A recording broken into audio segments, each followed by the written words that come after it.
जिस तरह से मैंने वादा किया था कि मैं आज लाइव आऊँगा और बिहार चुनाव पर हम एक बड़ी चर्चा करने वाले हैं, उसी चर्चा को आगे ध्यान में रख कर के बात करते हैं। आप ज़्यादा से ज़्यादा लाइव आइए, जुड़िए। बिहार चुनाव 2025 सियासत का संग्राम, उम्मीदों की जंग। बदलते हैं वादे, बदलते हैं चेहरे, मगर बिहार की सियासत अब भी तेरे ही इशारों पर टिकी है ए वोटर। ये वोटरों के लिए इसलिए कहा गया है कि जो ये चूज करते हैं वही होता है, लेकिन किस तरह से भटक जाते हैं या कुछ अलग होता है वो अलग बात होती है। मैं फिर उन्हीं चर्चाओं में आगे बढ़ता हूँ। बिहार जहां मिट्टी में राजनीति पकी है, जहां वादे उतरते ही आम हैं जितनी गंगा की धाराएं, और जहां जनता हर बार किसी नई सुबह की उम्मीद में वोट डालती है।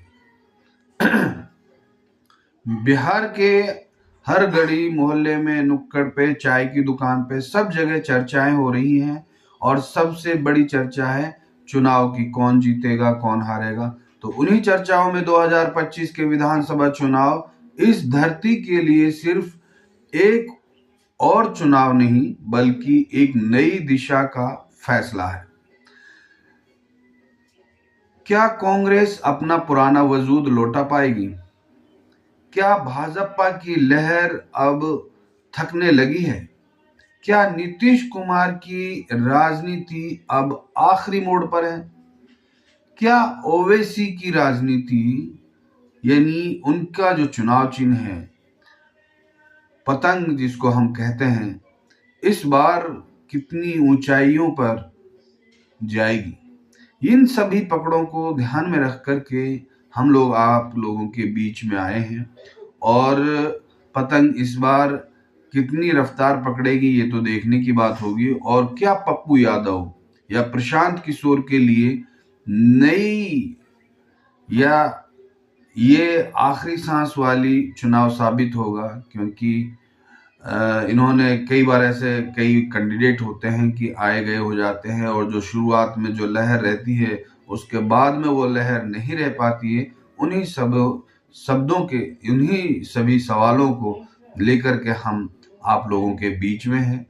और जो लोग इस में हमारे साथ जुड़े हैं, तो ज़्यादा से ज़्यादा इस वीडियो को शेयर करें और इस पर कमेंट दें अपनी ओर से कि क्या अच्छा हो सकता है और क्या बेहतर से बेहतर हो सकता है। इसलिए आप कमेंट बॉक्स में जाकर के अपनी राय दे सकते हैं। और सबसे बड़ी बात मैं यहाँ पर कहूँगा आप लोगों के लिए कि बिहार चुनाव में कई बड़ी पार्टियां चुनाव लड़ रही हैं, और उन चुनाव में जो मामला चल रहा है उन्हीं पर ध्यान रख करके हम लोग आज ये वीडियो बना रहे हैं। तो पहले हम बात करते हैं कांग्रेस की, कि कांग्रेस का जो वजूद जो पहले हुआ करता था, क्या वह वापसी आएगा या फिर वादों में ही कहीं खो जाएगा? कांग्रेस जिसने बिहार में आजादी के बाद दशकों तक राज किया, अब अपने ही घर में मेहमान बन गया है। इन्हीं शब्दों को अगर हम और अच्छे लोग, आप लोग जैसे कमेंट कर सकते हैं कि आपको इन शब्दों में क्या अच्छा लग रहा है, और उसी तरीके से आप देख सकते हैं कि 2025 उसके लिए या तो पुनर्जन्म का साल होगा या राजनीतिक मौन का दौर होगा। मौजूदा स्थिति जो भी होगी आप लोगों के चुनाव के बाद में होगी। महागठबंधन में कांग्रेस की भूमिका अब सीमित हो चुकी है। चुनाव की कैंडिडेट मैदान में उतर चुके हैं। थोड़ी बहुत जो घोषणाएं हैं वो होनी बाकी हैं, जो लास्ट टाइम में होंगी। और संगठन जर्जर जिस तरह से हो रहा है, युवा नेतृत्व कमजोर होता जा रहा है, और जमीनी स्तर पर संपर्क टूट रहा है। ये कांग्रेस के लिए है, क्योंकि कांग्रेस अभी जो राहुल गांधी जी ने दौरे किए। प्रियंका गांधी सक्रियता निभा रही हैं। वहां राज्य की इकाइयों के नए चेहरों ने हल्की उम्मीद जगाई जरूर है। और प्रदेश के अन्य प्रदेशों के जो उप मुख्यमंत्री या मुख्यमंत्री रहे हैं, उन लोगों ने वहां जाकर के राजनीतिक समीक्षा भी की है और क्या अच्छा हो सकता है इन सभी चीजों पर। लेकिन यहाँ पर मैं फिर भी ये कहूंगा कि खामोश है सियासत के दरबार में जो, खामोश है सियासत के दरबार में जो, वो भी कभी बादशाह थे इस शहर में।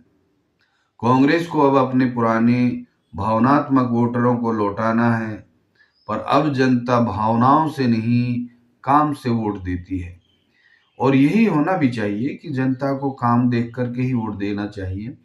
लेकिन यहाँ जो कांग्रेस अपने युवा महिला वोटरों को जो ध्यान आकर्षित करने जा रही है, जातिगत समीकरणों से ऊपर उठ रही है, तो वह फिर सियासी नक्शे पर दिख सकती है। वह लौट सकती है अपने वजूद में। इस तरह के अगर उनकी सोच में अगर ये आता है, क्योंकि हर तरह से एक ना एक कहीं ना कहीं कोई चीजें छूट जाती हैं, रह जाती हैं, और उनको अगर कहीं मेंटेनेंस कर लिया जाता है तो ज्यादा अच्छी बात होती है। कांग्रेस के लिए यहां मैं कहूंगा कि जो राख में छिपी चिंगारी को हवा दे दे, जो राख में छिपी चिंगारी को हवा दे दे, वही कांग्रेस है, बस उसे वक्त का आसरा दे दे। लौट तो सकती है ये पुरानी कहानी, बस किरदारों में अब नई जवानी है। लौट तो सकती है ये पुरानी कहानी, बस किरदारों में अब नई जवानी, किरदारों में हो अब नई जवानी। यानी युवाओं को, महिलाओं को हिस्सेदारी मिले नेतृत्व करने की, तो बहुत कुछ हो सकता है। कुर्सी की चमक ने दल बदले, पर जनता की चाह अब भी वही। ये जो पंक्तियां हैं बिहार की राजनीति पर शायद सबसे फिट बैठती हैं। 2025 के विधानसभा चुनाव में जहां पुराने समीकरण बहुधा बदलते दिख रहे हैं, वहीं नए अभियान और नए वोटर फ्लो भी सामने आ रहे हैं। पृष्ठों में जो देखा है, आगे पीछे जो भी दौर रहा है, उनके चलते समझते हैं कि इंडियन नेशनल कांग्रेस, भारतीय राष्ट्रीय कांग्रेस पार्टी अपना पुराना वजूद वापस ला पाएगी, या फिर भारतीय जनता पार्टी अपना इस बार जो कमजोरी है या फिर पटरी पर बने रहने की जो लालसा है, जो ताकत है, वो दिखा पाएगी, या फिर कुछ अच्छा, या फिर उसी तरह से अपना ढर्रा पे जो चल रही है उसमें कुछ बदलाव लाएगी। नीतीश कुमार का नया हो क्या होगा, वे आगे कितने सक्रिय और सक्षम होंगे, ये सारी चीजें जो है वोटर जो है देख रहा है, जनता देख रही है।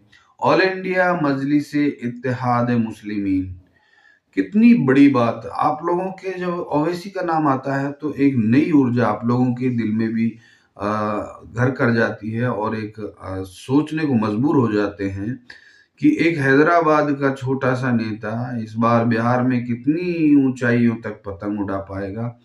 और वो उड़ा भी रहा है, क्योंकि उनकी हर दिन जनसभाएं जो हो रही हैं, उन जनसभाओं में जो जनसैलाब उमड़ कर सामने आ रहा है, वो कहीं ना कहीं आप लोगों को पार्टियों के, अन्य पार्टियों के दिलों में खलबली मचा रहा है। वो भी मजाए खिलाड़ी हैं, जैसे पप्पू यादव और प्रशांत किशोर की स्थिति भी क्या है, ये भी आप सब भली भांति जानते हैं। और उनके वोट बैंक जो हैं, उनके पास जो वोट बैंक है, उनका वोट बैंक जो है अभी फिलहाल वेंटिलेटर पे है, या उनका आखिरी चुनाव ये हो सकता है, क्योंकि खुद तो जीत सकते हैं लेकिन जनता के लिए लीडरशिप जो ओवैसी तैयार कर रहे हैं, जो दबे कुचले लोगों को राजनीति में लाने की जो बात हो रही है वो एक बहुत बड़ी बात है। ये देखें कि चुनाव पर्यावरण जो चल रहा है, चुनावी जो माहौल जो चल रहा है, कैसे बदल रहा है। नए मतदाता कई जातियां, मंडल, कितने बदलाव हैं, विकास के मुद्दे हैं, महिलाओं के मुद्दे हैं, युवाओं के मुद्दे हैं, उनके वोटर जो हैं उन पर भी बड़ा ध्यान आकर्षित करने की ज़रूरत पड़ती है। और प्रशांत किशोर और पप्पू यादव, उनका एक अपना क्षेत्र में जरूर जनाधार है, लेकिन बिहार में वो क्या कर पाएंगे ये बड़ा मुश्किल है। चिराग पासवान भी अपनी जो वजूद में है, लेकिन इस बार कुछ अच्छा नहीं कर पाएंगे।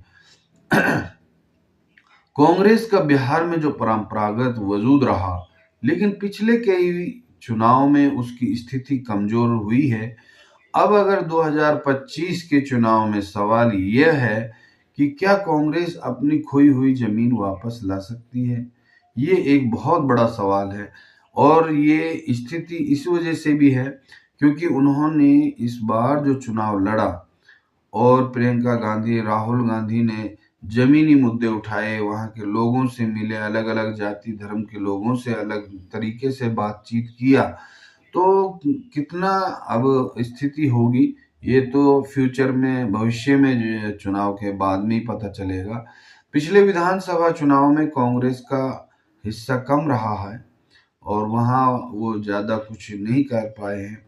इस बार कांग्रेस को मिलने वाली जो चुनौतियां हैं वो है कि उसे न सिर्फ गठबंधन में अपनी जगह बनानी है, बल्कि वोटर संपर्क, स्थानीय संगठन और उम्मीदवारों की स्वीकारता भी बढ़ानी पड़ेगी। लेकिन मुझे लगता है कि इस बार उन्होंने टिकट जो दिए हैं वो ज़्यादा अच्छे प्रभावशाली नहीं दिए हैं और टिकट में कहीं ना कहीं वहाँ के क्षेत्रीय नेताओं ने गड़बड़ी की है।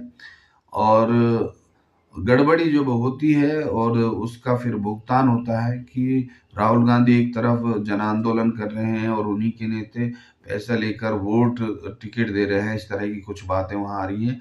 बिहार जैसे राज्यों में जहाँ जाति है, सामाजिक समीकरण है और स्थानीय दलों की शक्ति महत्वपूर्ण है, कांग्रेस को पुरानी पहचान को फिर से जीवित करना है, इस तरह की बहुत सारी चीजें आगे आएंगी।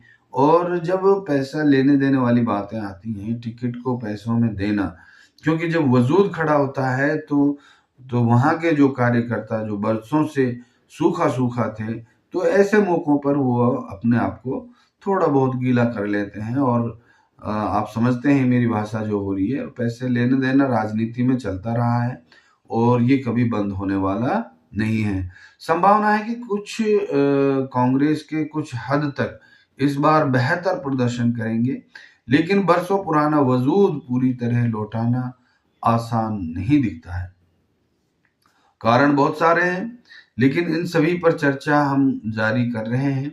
तो फिर मैं आप लोगों से यही कहूंगा कि आप लोग जब मुझे लाइव देख रहे हैं और मेरी बातें आप सुन रहे हैं, तो अगर आपको इन सब चीज़ों पर कुछ अच्छा लग रहा है तो इन वीडियो को ज़्यादा से ज़्यादा शेयर करें, लोगों तक पहुंचाएं।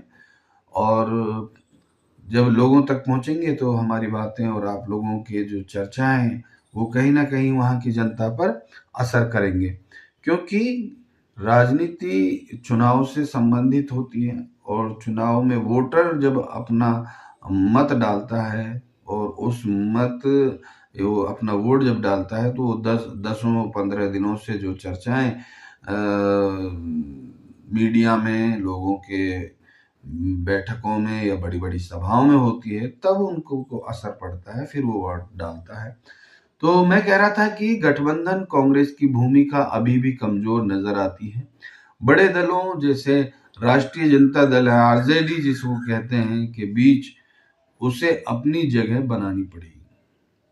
मतदाता बदलाव के नए कारक काम कर रहे हैं। जब इंसान ये सोचता था कि भारतीय जनता पार्टी का 1-2 लोकसभा में जीत कर आते थे, आज वो सत्ता में बैठे हैं, वही जब ओवैसी जो मेहनत कर रहा है हैदराबाद से, वो अपने 30-40 साल से वो अपना वजूद बनाए हुए हैं, लेकिन अब उन्होंने हैदराबाद से बाहर निकल करके देश के अन्य राज्यों में अपनी चुनाव प्रक्रिया शुरू कर दी है। उन्हीं सभी को अगर देखा जाए तो महाराष्ट्र में उन्होंने पिछली बार बहुत अच्छा बदलाव किया था। इस बार बिहार में है, पिछली बार बिहार में भी उन्होंने 5 सीटें जीती थी और इस बार भी उनका दहाई से ज़्यादा अनुमान लगाया जा रहा है। तो मैं कह रहा था कि स्थानीय जो संगठन है उनका नेटवर्क जो है वो समयबद्धता उम्मीदवारों की स्वीकार्यता को पकड़ता है और जब कोई भी पार्टी, वहाँ के कार्यकर्ता, वहाँ के उम्मीदवार अगर संघर्ष करते हैं और जनता के बीच में अपनी सक्रियता निभाते हैं तो ज़रूर सफलता मिलती है। तो मैं उन सभी के लिए फिर से एक बार यही कहूँगा कि उम्मीदों ने फिर दस्तक दी है, उम्मीदों ने फिर दस्तक दी है राह में, पुरानी यादें लौटेंगी क्या आज शाम में। तो ये कांग्रेस के लिए था कि क्या वो अपनी पुरानी दिनों को पुरानी तरह से लौट पाएंगे।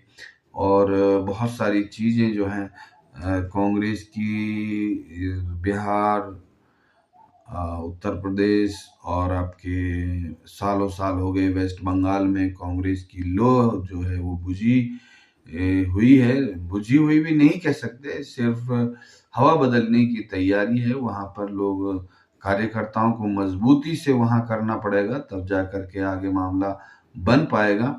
तो मैं आगे कह रहा था कि कांग्रेस 2025 में जो बिहार चुनाव हो रहा है वो अंकुशित फिर भी सक्रिय दिखेगी। कुछ सीटें बढ़ा सकती हैं, कुछ बड़े बदलाव भी बॉन्डिंग में उसे अभी भी कठिनाइयां होंगी। यदि गठबंधन रणनीति जैसे महागठबंधन सही तरीके से और स्थानीय तरीके से अगर काम करे वहाँ पर तो बहुत बड़ा प्रभाव वहाँ दिखाई देगा। तो वृद्धिशील उछाल जो आएगा पार्टी में वो बहुत बड़ा उछाल आएगा। संभव होते है कि कुछ भी हो सकता है, ये राजनीति है और राजनीति में जो कार्यकर्ता होते हैं और उस हिसाब से अपनी जो पकड़ बनाते हैं वो एक मायने रखती है। उसके रिजल्ट आने की चुनाव में जो है होती है कि आप लोगों ने कितना प्रभाव जनता के बीच में डाला। और अब चुनाव भाषण ज़्यादा मसले नहीं रखता है क्योंकि भाजपा पावर में बनी हुई है ये, और उनकी किस तरह से गिरावट होगी या अप डाउन होगा, जो भी होगा वो आने वाले चुनाव में पता चलेगा। भाजपा बिहार में लंबे समय से सक्रिय है और केंद्र और राज्य स्तर पर उनकी ताकत है, पर सवाल है क्या इस बार वे पिछली तरह सहज जीत दर्ज कर पाएंगी या उसे चुनौती का सामना करना पड़ेगा। क्योंकि स्थिति ऐसी हो जाती है कि कहीं ना कहीं हम लोग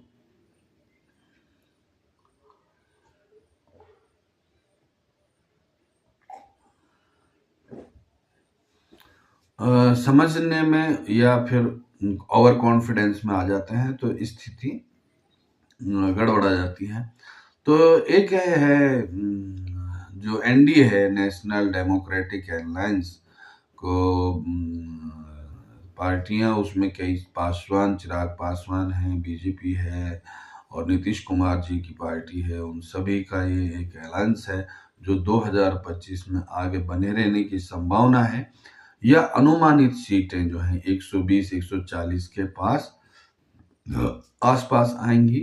तो कुछ लोग अभी लग रहे हैं जमीनी स्तर पर नब्ज टटोलने की कि वहाँ की नब्जों में क्या है। तो भाजपा ने चुनावी कमान संभाल ली है और बड़े संसाधन, संपर्क और संगठनात्मक मशीनरी तैयारी जो हो रही है उस पर सब पे ध्यान है। लेकिन वही समय देखा जा रहा है कि राजनीति सिर्फ पुराने वोट बैंक पर नहीं चल रही है। महिलाएं हैं, युवा, जिसको पहले मुस्लिम और यादव जो शब्द दिया जाता था, इस बार MY जो हुआ है उसमें महिला और यूथ को बना करके एक पेश किया जा रहा है माई को। और माई जो हुआ, महिला और यूथ हुआ, पहले मुस्लिम और यादव हुआ करता था। यादव मुस्लिम का साथ नहीं दे पा रहा है उनको राजनीति के तरीके जो हैं वो अलग हैं। पहले मुस्लिम वोट को लेकर के यादव मुख्यमंत्री बना करते थे और अब बहुत बड़ी दूरियां हो गई हैं, और इस दूरी का यही है कि मुस्लिम के मुद्दों को नज़रअंदाज करना। भाजपा पुराने समीकरणों पर चलती रही है, मगर नए मतदाता जो है बैटलफील्ड जैसा महिलाएं, युवा नज़रअंदाज करते हैं, वही चुनौती सामने आ सकती है। स्थानीय गठबंधन जो है, जो जदयू है, एलजेपी है, अन्य जो छोटे बड़े घटक दल हैं, उनकी स्थिति जो है वो स्थिर नहीं है। मैंने पहले भी कहा था कि उनकी स्थिति सही नहीं है और वो ज़्यादा कुछ अच्छा नहीं कर पाएंगे। उन सबसे अच्छा तो ओवैसी कर पा रहे हैं सीमांचल में, और वहाँ उन्होंने अपना एक वजूद कायम किया है। तो इन सभी घटक दल हैं, गठबंधन से खिसक रहे हैं, तो भाजपा को अकेले लड़ना पड़ सकता है। इस तरह की कई बीच में मुद्दे भी आए थे, लेकिन क्या रहा उन मुद्दों को, वो तो आम वोटर, वो जो अपने अपने क्षेत्र में है, वो जानते हैं कि विकास के मुद्दे हैं, रोजगार के प्रश्न हैं, किसान वायु की, जल की मांगे कर रहा है, तेजी से सामने आ रही हैं, उनकी जो बड़ी बड़ी समस्या हैं उन सब पर विचार विमर्श हो रहा है। तो इन सब चीज़ों पर अगर मौजूदा सरकार औंधे मुँह गिरने की स्थिति में है, तो वो बड़ा सोचने और समझने की बातें होंगी। तो मैं यहाँ पर पूरी तरह, ऐसा लगता है कि भाजपा इस साल अचानक पतन की ओर जा सकती है, क्योंकि बिहार का चुनाव अगर ये हारे तो उसका असर वेस्ट बंगाल और आने वाले विधानसभा उत्तर प्रदेश में फर्क पड़ेगा। तो कहा जा सकता है कि पतन की तरफ जा सकती है, बल्कि ये अधिक संभावना भी है कि भारतीय जनता पार्टी मजबूत बनी रही तो ठीक, नहीं तो मामले गड़बड़, लेकिन कंफर्ट जोन में नहीं रह पाएगी। ये बहुत बड़ी बात है कि बीजेपी इस बार कंफर्ट जोन में नहीं रह पाएगी। वे सक्रिय और संवेदनशील चुनाव रणनीति अपनानी होगी। मैं इन सब चीज़ों को ध्यान में रख करके, क्योंकि जब सत्ता होती है तो जनता उन चीज़ों पर उम्मीद लगाए बैठती है और वो उम्मीदें वो नहीं पूरी उतर पाती हैं। तो वो सब चीज़ें जो हैं, भाजपा के जो पंख फैले हुए हैं, वे हवा की दिशा बदली है। ऊंचाई अब आराम की जगह नहीं, शत्रुता की दूरी बढ़ी है। तो बीजेपी के कार्यकर्ता, वहाँ के नेता, उन लोगों को सोचना होगा, उन लोगों को और अच्छा से अच्छा बेहतर कैसे कर पाएंगे, उन सब चीज़ों को ध्यान में रख करके नहीं,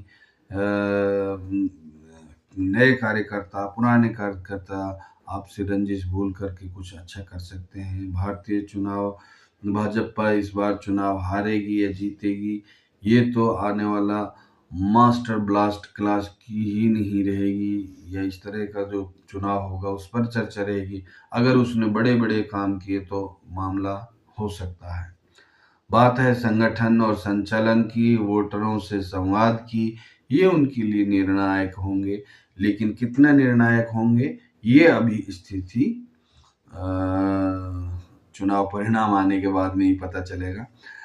बड़ी स्थिति के साथ, बड़े फूंक फूंक कर कदम इस बार नीतीश और भारतीय जनता पार्टी के कार्यकर्ता कर रहे हैं, कहीं कोई गलती नहीं हो जाए। और मुस्लिम का और बीजेपी का जो आप जानते हैं कि जिस तरह से है, और उन्होंने वहाँ भी कुछ अच्छा असर दिखाया है, एंटी मुस्लिम काम का जो हो रहा है वो भी अपने उसमें होता है।